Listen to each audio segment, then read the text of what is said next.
دوجار خوێندنەوە بۆ پرۆژە یاسایە کرا کە هەمووان چاوەڕوانی بوون. چاکسازی لە خانەنشینی و موچە و دەرماڵە و بەخشین باموو شێوەکانی ئێستا لە لێژنەی دارایی و لێژنەی یاسایی پەرلەمانی کوردستانە. ئەندامانی پەرلەمانی کوردستان بە گرنگیەوە باز لەو پرۆژە یاسایە دەکەن، داواش دەکەن لێژنەیەکی تایبەت لە نێوان حکوومەتی و پەرلەمان بۆ مەبەستا پێک بهێنرێت.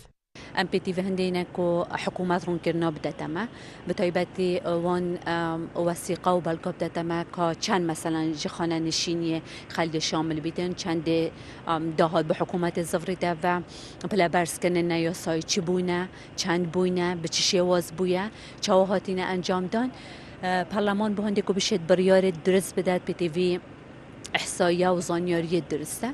از باورد کم دویتن او تیمی ما بین پارلمانی و حکومت تیمی بهتر پکینان به هنده که به تایبەتی او لجنین پیوندی دار به هنده که او داتا و آمار بگهنه دستی. لە ماوەی ڕابردوو زۆرترین قسەی حکوومەت و پەرلەمان لەسەر ئەو پرۆژە یاسایە بوو کە بەشێکی زۆری داهات یاریمی کوردستانی بۆ خۆی دەبێت. ئەندامانی پەرلەمانی کوردستانیش دەڵێن گرنگی لە جێبەجێکردنی پرۆژەکەدایە، داواش دەکەن هەمووان وەک تیم کار بۆ زوو تێپەڕاندنی پرۆژە یاساکە بکەن.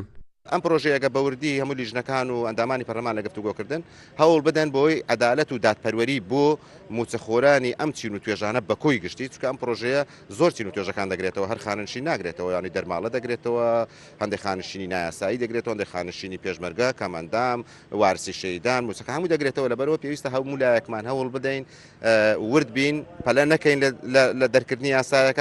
بەهۆی قەیرانی دارایی حکوومەتی هەرێمی کوردستان چەندین ڕێگای گرتە بەر بۆ ڕێخستنەوەی داهات و خەرجیەکانی پرۆژە یاسای چاکسازی لە خانەنشینی و موچە و دەرماڵە و بەخشین کە هەردوو کەرتی مەدەنی و سەربازی دەگرێتەوە بەیەکێک لە ئەنگاوە گرنگەکان دادەنرێت بەتایبەت پاش چوونە بواری جێبەجێکردنی.